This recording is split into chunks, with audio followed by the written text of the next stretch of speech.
Hello दोस्तों, आप सभी का बहुत बहुत स्वागत है, अभिनंदन है। एसएससी एमटीएस 2025 के लिए दोस्तों मैं आप सभी के लिए टॉपिक वाइज करके मॉक टेस्ट करवा रहा हूँ, है ना। तो दोस्त आज डे 14 है और आप सभी को दोस्तों पता होगा ना कि 8201 आपके एसएससी एमटीएस का वैकेंसी हो चुका है।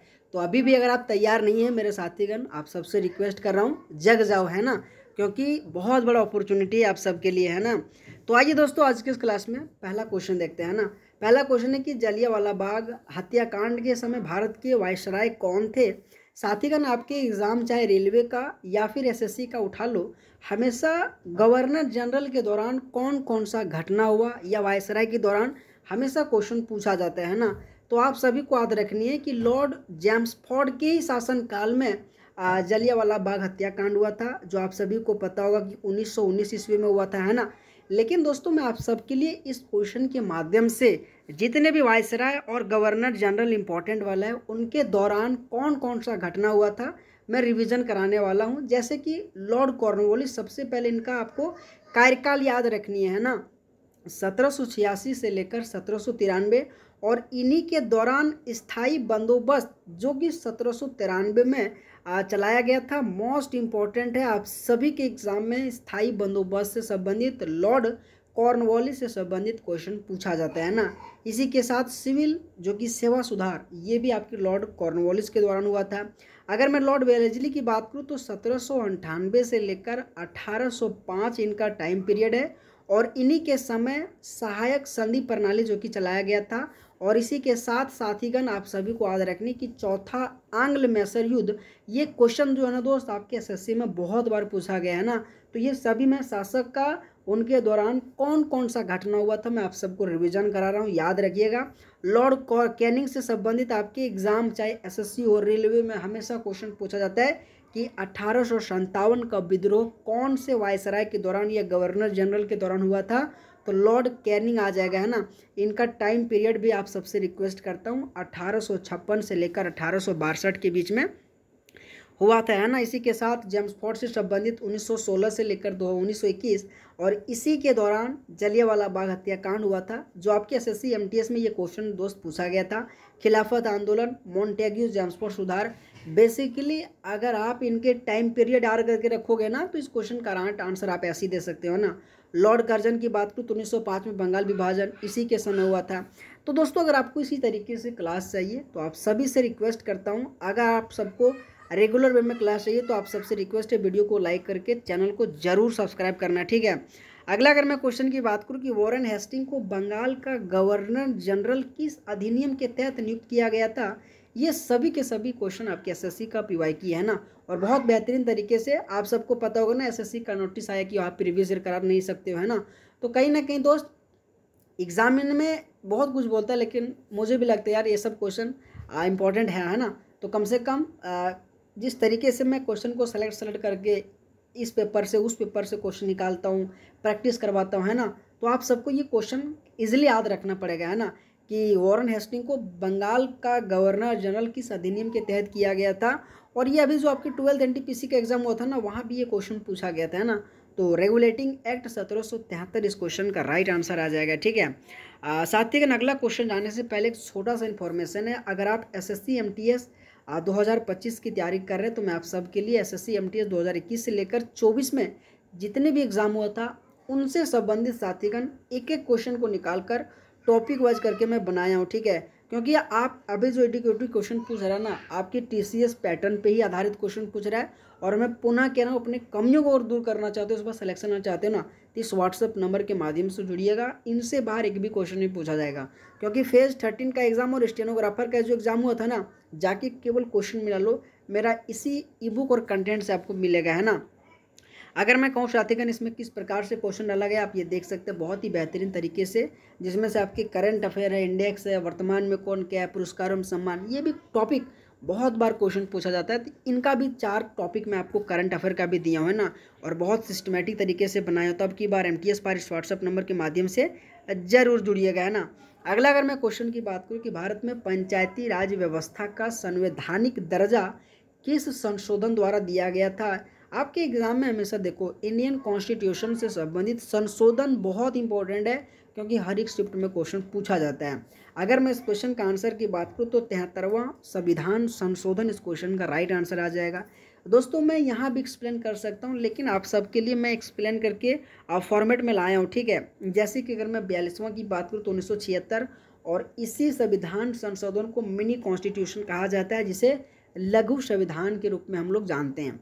लेकिन सबसे ज़्यादा इम्पोर्टेंट है कि 42वां संविधान संशोधन के प्रस्तावना में समाजवादी, धर्मनिरपेक्ष और अखंडता, ये 3 शब्द को जोड़ा गया था। आप एसएससी, रेलवे, कोई भी एग्जाम देने चला जाओ, हमेशा क्वेश्चन पूछा जाता है समाजवादी, धर्मनिरपेक्ष और अखंडता, ये 3 शब्द को जोड़ा गया था। इसी के साथ दोस्तों मूल कर्तव्य में वो जो कि जोड़ा गया था ना, फंडामेंटल ड्यूटीज़, भी आपके 42वें संशोधन 1976 के अधिनियम में जोड़ा गया था। इसी के साथ 61वां संशोधन अधिनियम याद रखिएगा जो 1989 में आया था, और इसमें वोट डालने का जो उम्र है ना, सो 21 से लेकर 18 कर दिया गया था। आप सभी छात्र से रिक्वेस्ट करता हूँ याद रखिएगा। 73वां जो आपके एग्जाम में पूछा गया था 1992 में आया था। 74वां भी आपके 1992 जो आपके नगर निकाय से संबंधित है।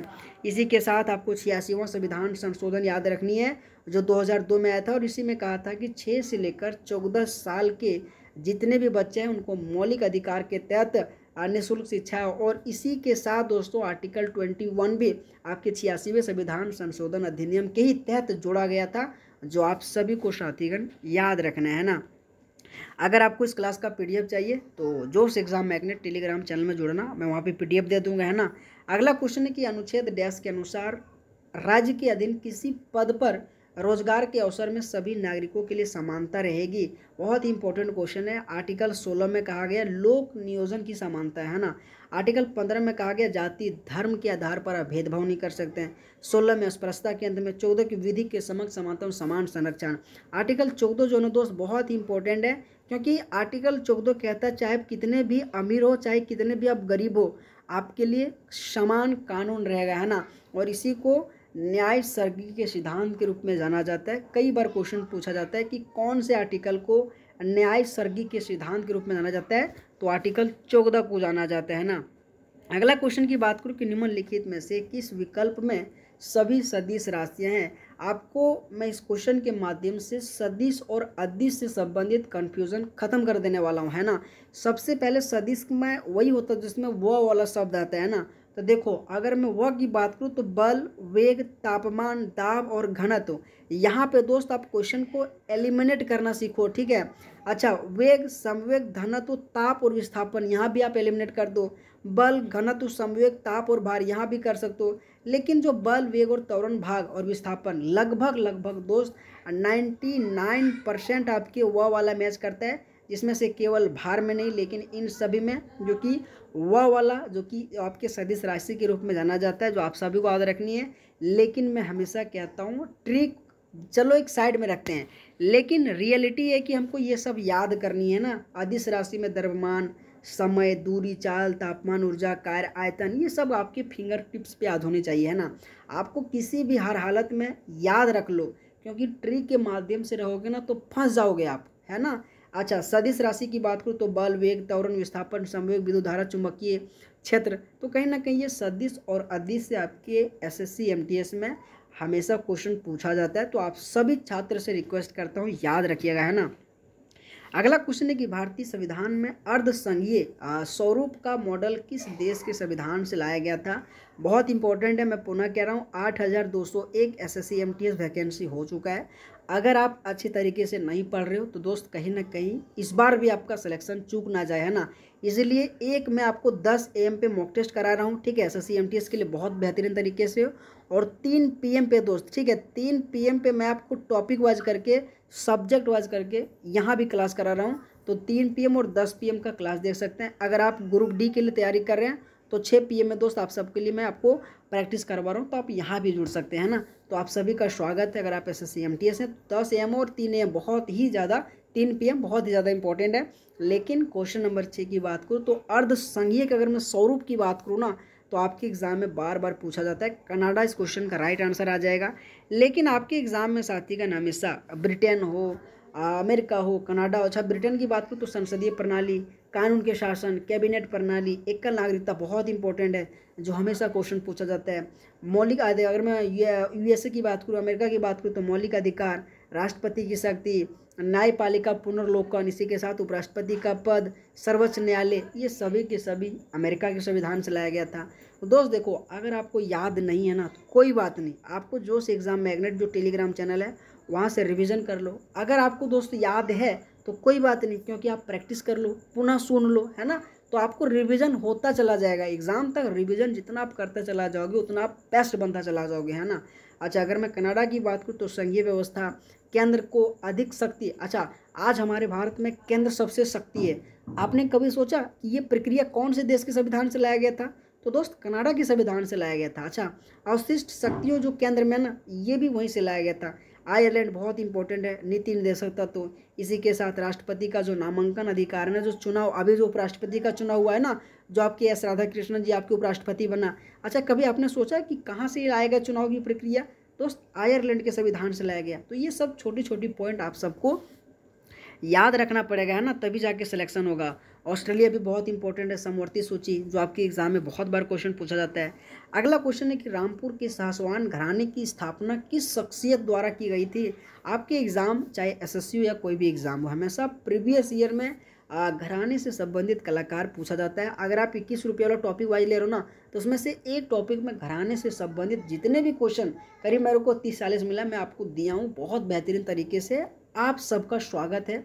अपने कमियों को दूर करना चाहते तो व्हाट्सअप नंबर के माध्यम से ज़रूर जुड़िएगा, है ना। आपके अगर मैं इस क्वेश्चन का आंसर की बात करूँ 7 का दोस्तों, तो उस्ताद इनायत हुसैन खान आ जाएगा, है ना।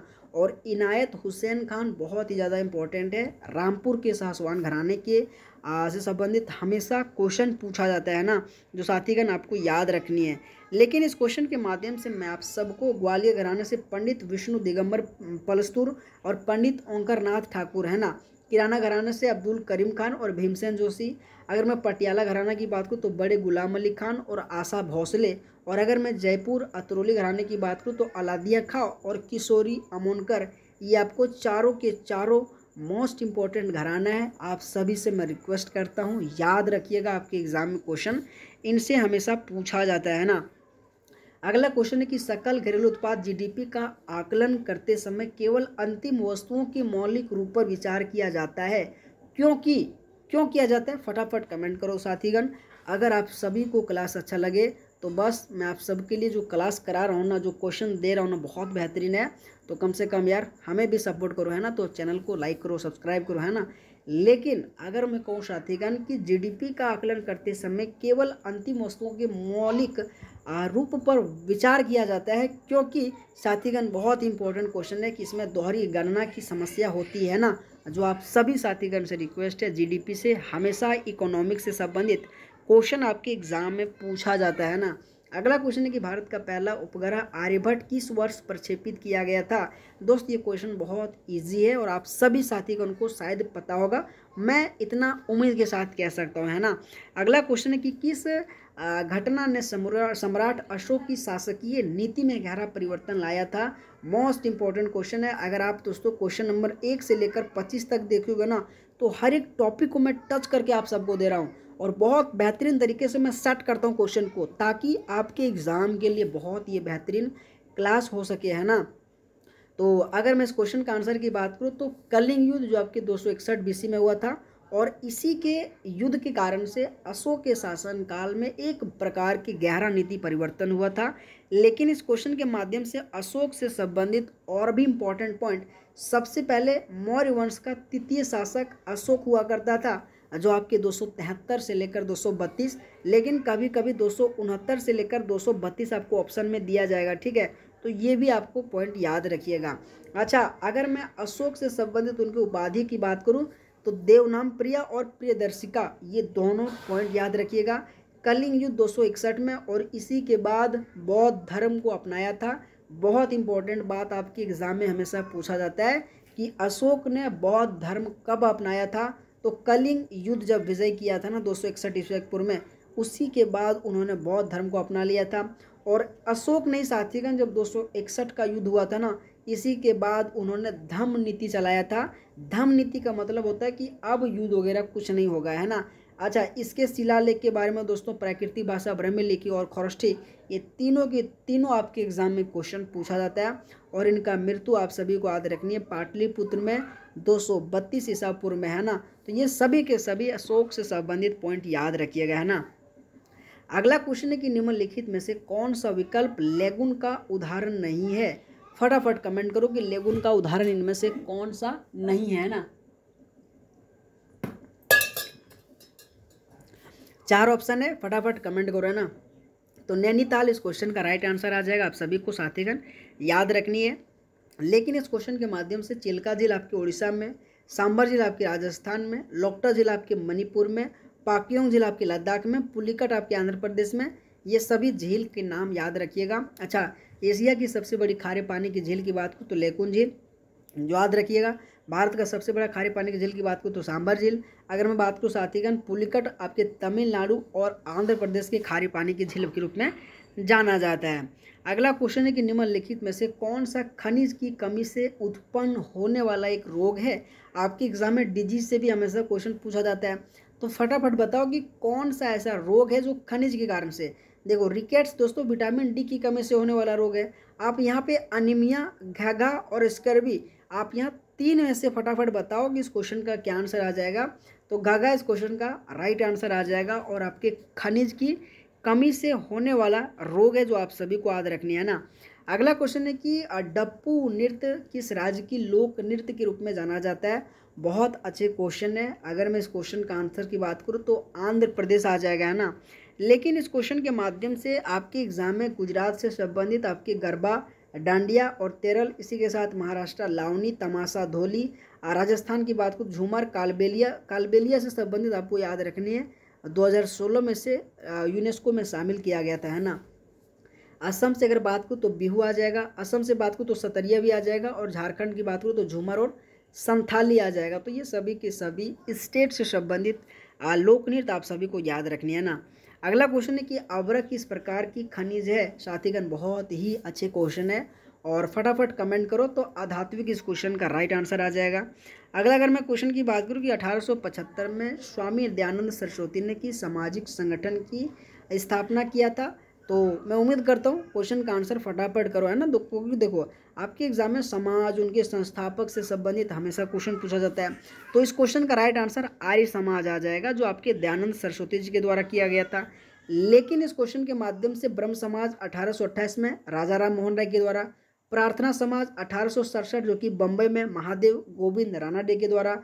लेकिन प्रार्थना समाज की अगर मैं संस्थापक की बात करूँ तो आत्मारूंग पांडुरंग के द्वारा भी किया गया था, है ना।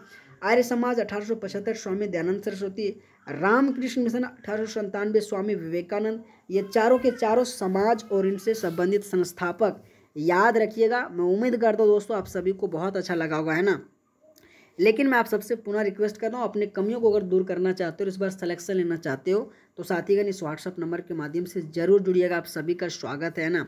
अगला अगर मैं क्वेश्चन की बात करूँ साथीगण, WFI का पूर्ण रूप क्या है। आपके MTS हो, ग्रुप डी हो, आपके NTPC हो, हमेशा फुल फॉर्म से भी क्वेश्चन पूछा जाता है। तो अगर मैं इस क्वेश्चन का बात करूँ तो रेसलिंग, जो कि फेडरेशन ऑफ इंडिया, इस क्वेश्चन का राइट आंसर आ जाएगा। और हमेशा फुल फॉर्म से इस तरीके से क्वेश्चन साथीगण पूछा जाता है ना।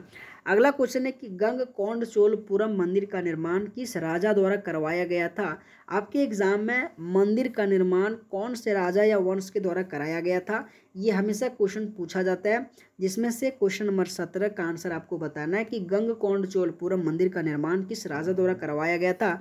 तो क्वेश्चन नंबर 17 बहुत ही इंपॉर्टेंट है, राजेंद्र चोल प्रथम इस क्वेश्चन का राइट आंसर आ जाएगा।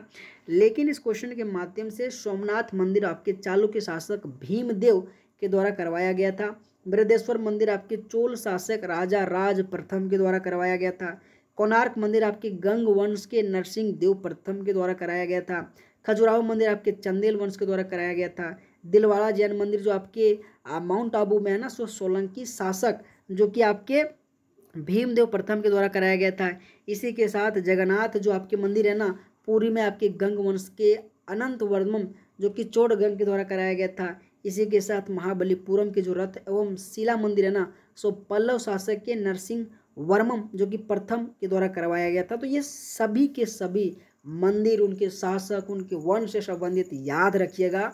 मैं उम्मीद करता हूँ दोस्त आप सबको क्लास अच्छा लग रहा होगा।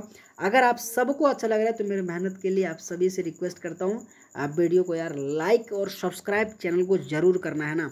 अगला क्वेश्चन है कि बटरफ्लाई स्ट्रोक किस खेल से संबंधित है। देखो बटरफ्लाई जब कोई मान लो आदमी है, अगर मान लो तैरता है तो ये क्या करता है, ये मान लो इनका पैर है, ठीक है, तो ये क्या करता है, तैरता है। तो यहाँ पे आप तैराकी से संबंधित बटरफ्लाई को रिलेट करके याद कर सकते हो, है ना। लेकिन इस क्वेश्चन के माध्यम से मैं हॉकी से संबंधित आपको बताने वाला हूँ, क्योंकि आपके एग्जाम में हॉकी से हमेशा पूछा जाता है। तो ड्रिबलिंग, बैक स्टिक, बुली, पेनाल्टी कॉर्नर, पेनाल्टी स्ट्रोक, आपकी एसएससी से संबंधित और आपकी हॉकी से संबंधित शब्दावली मोस्ट इंपॉर्टेंट है, याद रखिएगा। मैं भी आपको इसीलिए हॉकी से रिवीजन कराया हूँ, आपके एग्जाम में अधिकतर हॉकी से पूछा जाता है। अगर मैं फुटबॉल की बात करूँ तो कॉर्नर किक, फ्री किक, आपके इसी के साथ गोल किकर और स्ट्राइकर। मैंने आपको क्रिकेट से बहुत कम रिवीजन कराता हूँ, क्योंकि क्रिकेट से बहुत कम पूछा जाता है ना। इसी के साथ lawn tennis, ace, deuce, services, backhand, rally, ये सभी के सभी दोस्तों ये 3 एटलीस्ट इस क्वेश्चन के माध्यम से मैं आपको शब्दावली रिवीजन कराया हूँ, याद रखिएगा जरूर, है ना। अगला क्वेश्चन है कि कथक नृत्य के कलाकार पुरुषोत्तम दघिच किस स्थान से संबंधित है। साथीगण फटाफट कमेंट करो कि पुरुषोत्तम दघिच कौन से स्थान से संबंधित है। अगर आप कथक से रिलेट करके उत्तर प्रदेश लगाए होंगे आंसर, तो आपका आंसर गलत हो जाएगा, लेकिन इस क्वेश्चन का आंसर जो कि मध्य प्रदेश आ जाएगा, है ना।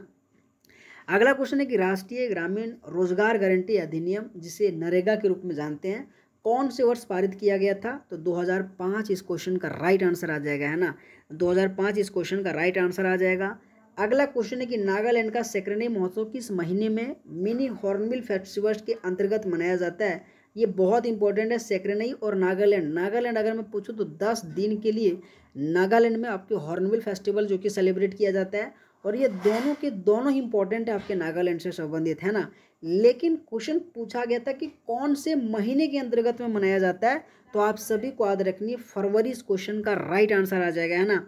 लेकिन आप सबके एग्जाम में मकर संक्रांति जनवरी में, पोंगल आपके जनवरी में, लोहड़ी आपके जनवरी में, बैसाखी आपके अप्रैल में, ओणम आपके अगस्त और सितंबर में। तो कभी कभी ये क्वेश्चन जब पूछा जाता है ना कि कौन से फेस्टिवल कौन से महीने में आयोजित किया जाता है, तो मैं आप सबके लिए क्वेश्चन को ढूंढ कर आपको एक्सप्लेन के जरिए बता रहा हूँ, ताकि आप यहाँ पे याद कर लो। अगर अपने आपको कमी महसूस हो रहा है तो इस तरीके से पढ़ के जरूर जाना, है ना। अगला क्वेश्चन है कि साइना नेहवाल की आत्मकथा का क्या नाम है। साथीगण क्वेश्चन नंबर 22 बहुत ही ज़्यादा इंपॉर्टेंट है, आपके playing to win my life on and off court इस क्वेश्चन का राइट आंसर आ जाएगा, जो आप सभी को याद रखनी है।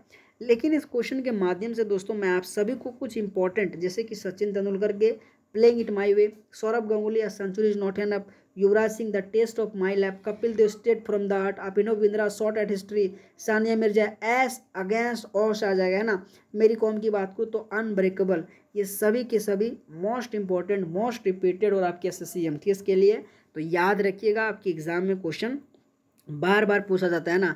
अगला क्वेश्चन है कि महाबलीपुरम का सौर मंदिर किस शासक के काल में बनाया गया था।